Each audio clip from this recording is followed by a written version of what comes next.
Hello everyone, to our beloved educator Bunda Sri Rangayani, government team and the opposition team.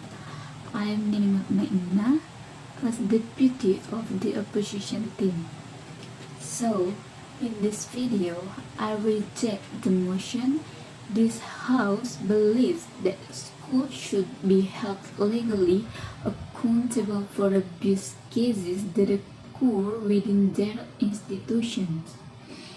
Because I believe that the responsibility for handling acts of violence in schools cannot be placed entirely on schools alone, let alone schools having to impose sanctions on the perpetrators without any intervention from the law, society, and the state.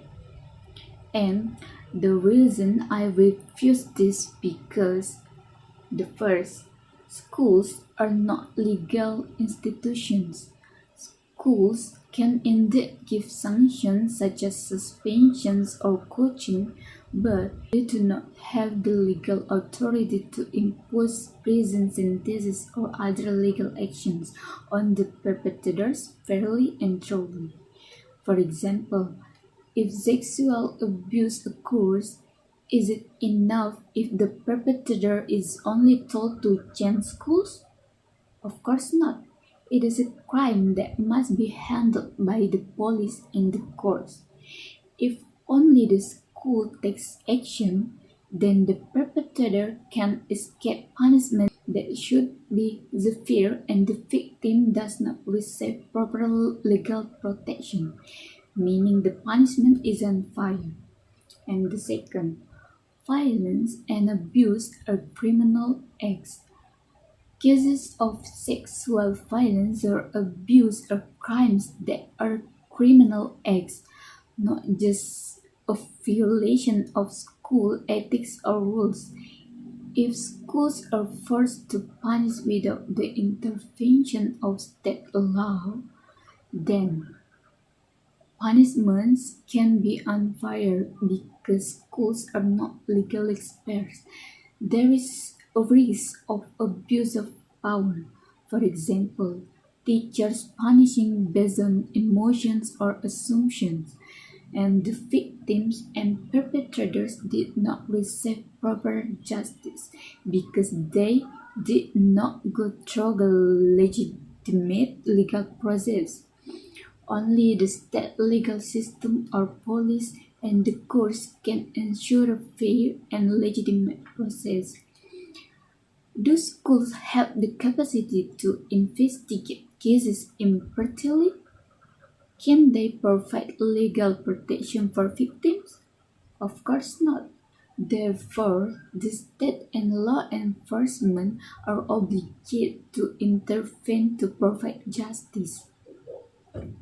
And handling violence requires cooperation from all parties, not just the school's responsibility.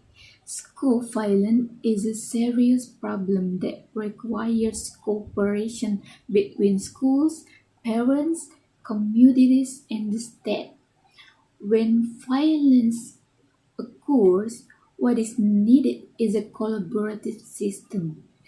The school reports, law enforcement investigates, the community supports the victim, and the state provides protection. And if all responsibility is thrown to the school, then many cases will be hidden in order to protect the school's good name and because of fear of legal sanctions. And the victim does not dare to report, and the perpetrators can get away with it because there is no legal process and there is no long-term prevention system from the state or society.